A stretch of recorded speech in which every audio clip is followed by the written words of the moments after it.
Estamos iniciando mais um programa Saúde em Dia. Hoje nós vamos conversar um pouco a respeito de dor na coluna. Nossa convidada de hoje é a fisioterapeuta Kelly Cristina Gavião. Kelly, prazer ter você aqui. Prazer é meu estar aqui novamente. Hoje nós vamos conversar um pouco sobre dor na coluna, né, Kelly?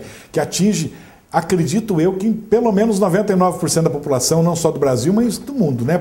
Tem uma dor nas costas. Ou por esforço, ou por algum motivo, sempre tem, né, Kelly? Existem estudos que demonstram que de 80% a 90% das pessoas no mundo já tiveram ou terão dores na coluna. Bom, uma pergunta que todo mundo faz é o famoso salto alto.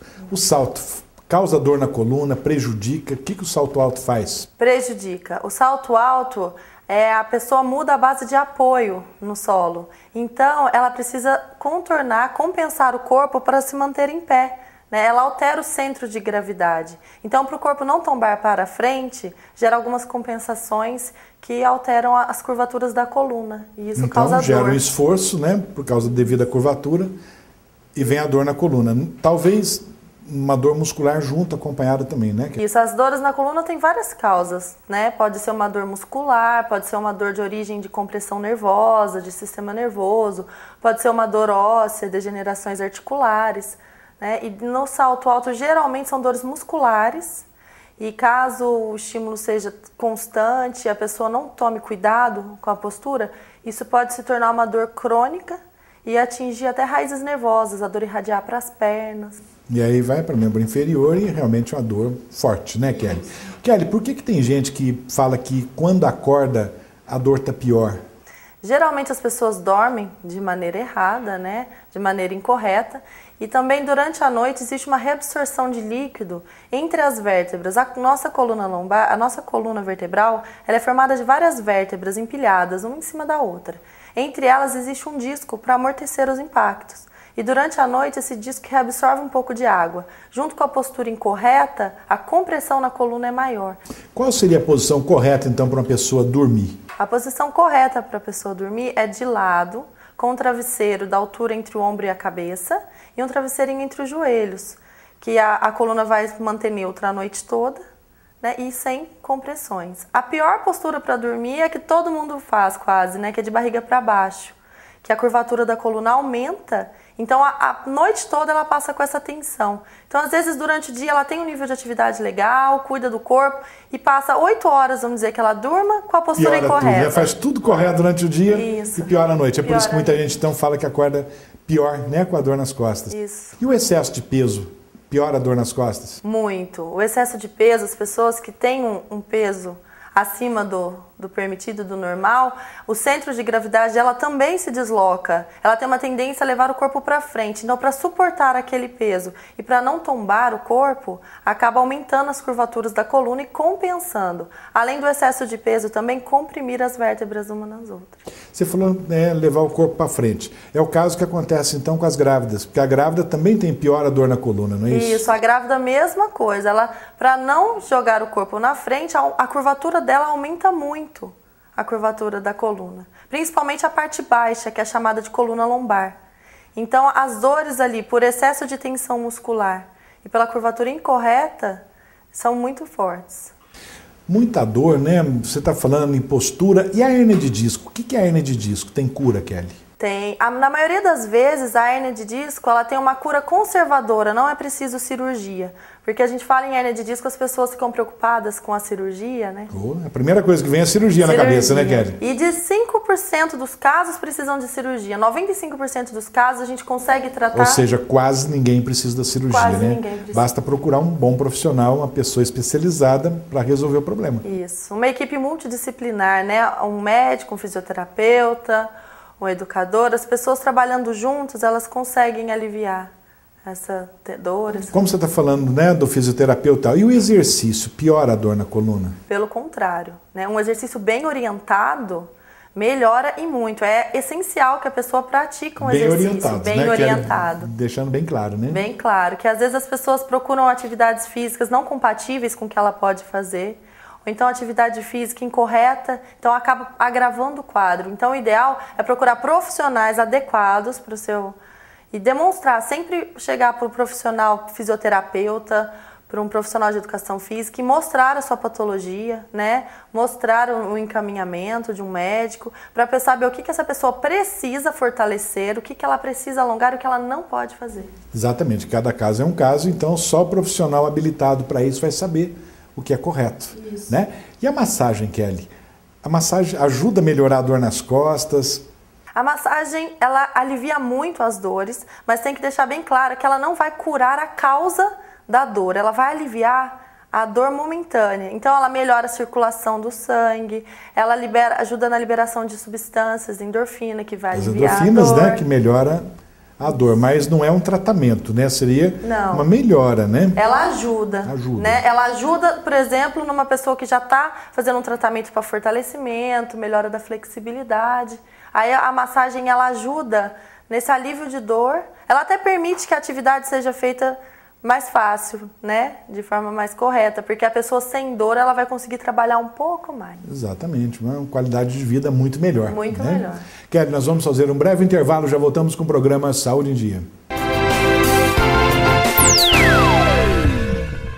Voltamos com o programa Saúde em Dia, conversando hoje com a fisioterapeuta Kelly Gavião. Kelly, me fala uma coisa, quanto mais velha a pessoa fica, mais dor nas costas tem ou não tem nada a ver? Isso depende da atividade da pessoa. Eu acho que o que é pior não é a idade, é o sedentarismo. As pessoas que não praticam atividade física, elas, com a idade, né, já existe uma tendência de perda de massa muscular, perda de massa óssea. Então, se a pessoa não trabalha contra isso, não faz uma atividade física, essa perda vai ser acentuada, né? A perda de massa muscular, óssea. Então, essa pessoa vai ter realmente muito mais dores. Agora, se ela tiver durante toda a vida uma atividade física bem orientada, né, uma vida saudável, com certeza ela vai poder evitar muito essas dores. Por exemplo, carregar um peso, dependendo da maneira que a pessoa pega esse peso, talvez vai provocar dor na coluna, não é isso? E quem trabalha com peso mesmo, isso aí no futuro não vai acarretar um problema na coluna, Kelly? Sim, por isso que é essencial essa pessoa que trabalha com peso, que está acostumada, é a que menos toma conta, né? Porque é uma coisa que ela faz durante todos os dias, o tempo todo, então fica uma coisa automática. Então o ideal é a pessoa trazer o peso para o corpo, né? Agachar, trazer o peso no corpo e carregar o peso sempre colado no tórax. Sempre agachando e não fazendo aquele movimento tipo U, né? Isso, aquele enrolar para frente também e carregar o peso é prejudicial. Quando a pessoa estiver carregando peso, tomar cuidado para não fazer rotações de tronco. O ideal é você, se tiver que virar o corpo, gira o corpo todo. Sem gerar rotação de coluna com o peso, a força nas vértebras é muito forte, então ela acaba desgastando. Então esse desgaste acaba dando dor realmente. Isso. Né? Comprimindo as terminações nervosas, não é isso? Comprime. O que é bico de papagaio, Kelly? Bico de papagaio... Todo mundo fala em bico de papagaio, mas acho que pouca gente sabe o que é, né? Bico de papagaio é quando a gente tem na coluna as nossas vértebras, né? E essas vértebras, quando elas sofrem uma pressão errada, nos locais onde ela está tendo pressão, tem uma formação óssea, que é o chamado bico de papagaio. Então são espículas ósseas que podem comprimir a saída dos nervos. E o nervo... Isso aí forma com o decorrer da vida, né? Ao longo da vida, né? Isso. E com os nervos, eles mandam as informações, né, para o nosso corpo. Quando eles são comprimidos, a pessoa vai sentir dormência, formigamentos. Kelly, então isto é chamado, são os famosos osteófitos, né? Isso. Os osteófitos que vão comprimir alguma inervação, isso vai gerar dor, fraqueza muscular, porque são os nervos, é como se fosse o fiozinho de uma tomada, né? É ele que manda informação para o músculo contrair. Se a gente está comprimindo essa inervação, o músculo não contrai de maneira adequada, gera dormência, a resposta dele é mais lenta. Kelly, você poderia mostrar pra gente então, né, tem a coluna, onde que fica localizada a dor lombar, dor cervical, para os nossos telespectadores pelo menos terem uma ideia aonde se passa a dor, né? A nossa coluna, ela é dividida em porção cervical, que é a porção do pescoço, né? A torácica, que é no meio das costas, a lombar, que é essa curvatura baixa da coluna, e a sacral, que é a última.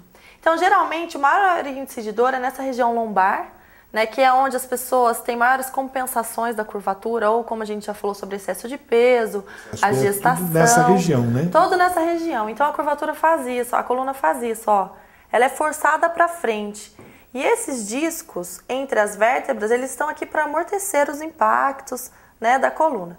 Quando a coluna é muito forçada para frente, esse disco ele pode extravasar. Existe uma protusão desse disco para fora, que é a chamada hérnia de disco. E quando essa protusão vem para trás, ela acaba comprimindo as raízes nervosas, que são quem manda as informações. Então, por isso que a pessoa às vezes tem uma dor na coluna que irradia para as pernas. Né? Daí, então, o motivo, né? Comprime a terminação nervosa e realmente a pessoa sente dor nas pernas. E é ideal falar também, é legal falar que as pessoas não são todos os casos de dor na coluna que são hérnia de disco. Exatamente, deixar claro, né, Kelly? Isso, a maioria não é. Tem excesso de peso, exercício, dormir errado, né? Falar em coisa errada, bolsa, mochila, tem alguma coisa a fazer para melhorar?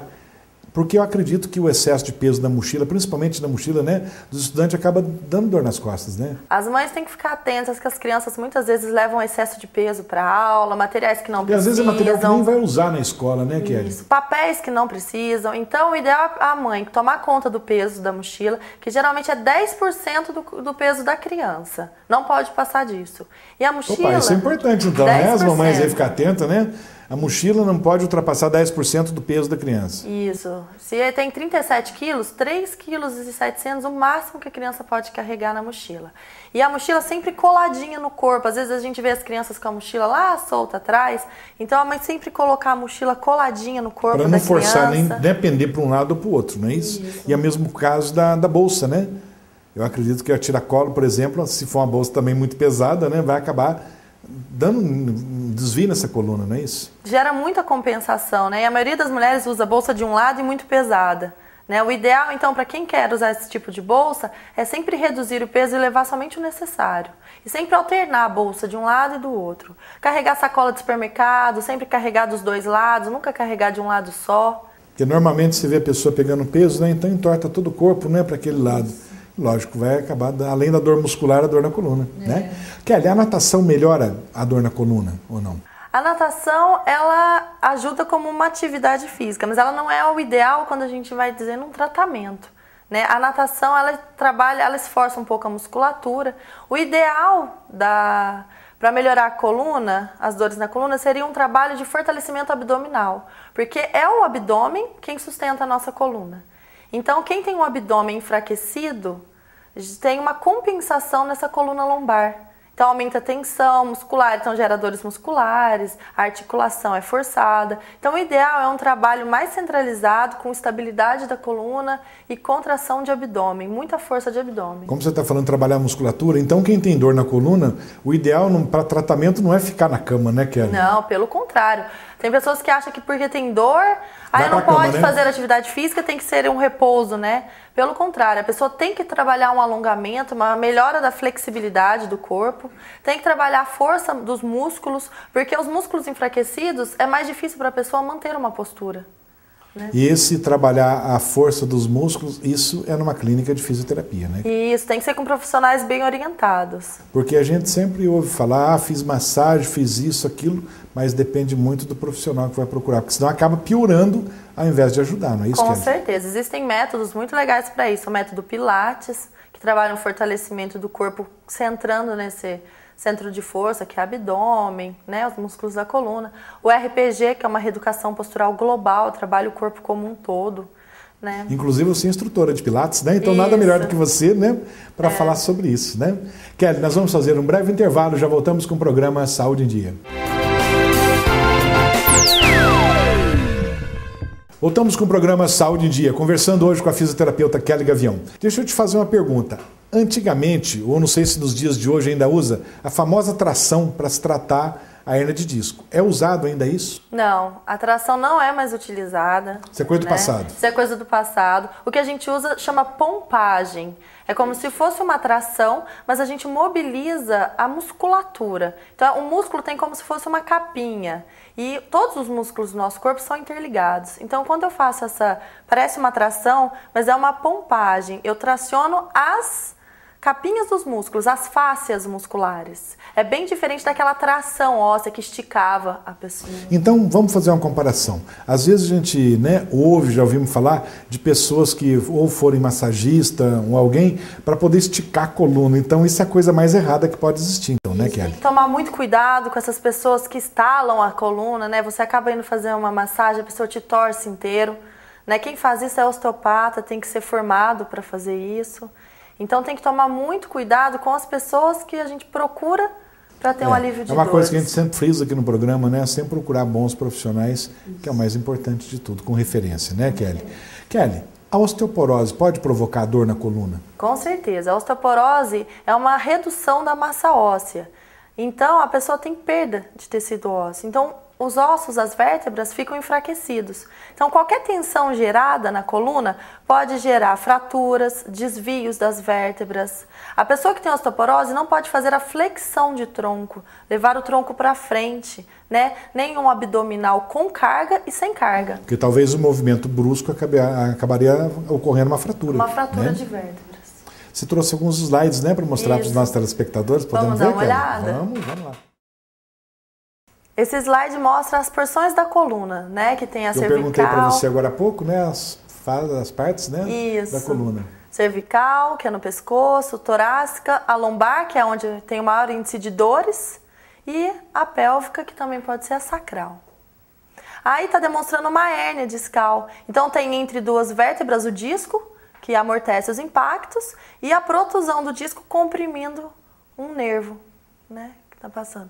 Aí mostra os diversos tipos de patologias, desde lá de cima, que é um disco normal, aí o segundo disco entre as vértebras, ele já está degenerado, o outro tem uma protusão, aí embaixo tem uma hérnia mesmo de disco, que já é uma protusão maior. À direita, né, da tela. Isso, que é aquele azul, né, que é bem extravasado. Pode ter uma redução do tamanho do disco também, que vai gerar maior compressão na coluna. E os osteófitos, que a gente comentou, que são os bicos de papagaio. Os famosos bicos de papagaio, né, Kelly? Isso, que vão comprimir, né? Tá vendo que tem na frente e tem para trás também, que pode comprimir raiz nervosa. Aqui estão demonstrando a melhor posição para dormir, né? O ideal, se for deitar de barriga para cima, é colocar sempre um travesseiro embaixo dos joelhos, nunca deixar a coluna toda estendida, porque a curvatura da lombar, que é a mais baixa, fica aumentada. Isso é muito importante, né, Kelly? Você está mostrando primeiro aí um travesseiro, né, abaixo do joelho, e no segundo lá um travesseiro bem alto, né, na cabeça. Então isso aí acaba forçando realmente que não tem apoio nenhum. Não pode. Quando a gente for deitar de barriga para cima, é só no caso de relaxar um pouco. Dormir assim também não é indicado, né? Se for dormir assim, um travesseiro bem baixinho e um apoio embaixo dos joelhos. Travesseiro alto também é errado. O ideal é dormir igual tá no de baixo, que é de lado, com o travesseiro da altura entre a cabeça e os ombros e um travesseirinho entre os joelhos. Tá? Se não tiver o travesseiro entre os joelhos, tudo bem, contanto que a pessoa não cruze uma perna sobre a outra. Esse último, essa figura de baixo, está escrito não. A pessoa está deitada de bruços. Por que não? Porque a tensão gerada na coluna lombar é muito maior. Esse não tem que colocar um travesseiro, alguma coisa... Quando a gente faz uma massagem, por exemplo, que a pessoa fica muito tempo de barriga para baixo, o ideal é colocar um travesseirinho na barriga para ela ficar com a coluna neutra. Eu estou perguntando porque muita gente gosta, né, de dormir de bruços. Não. Como você falou que é errado, né? Isso. Acaba forçando toda a musculatura, né? E mesmo que coloque um travesseiro embaixo da barriga, o pescoço sempre vai estar torcido para um lado ou para o outro, que gera dor. Aí está demonstrando que a gente conversou sobre carregar peso sempre perto do corpo e nunca curvar a coluna para pegar o peso, sempre agachar.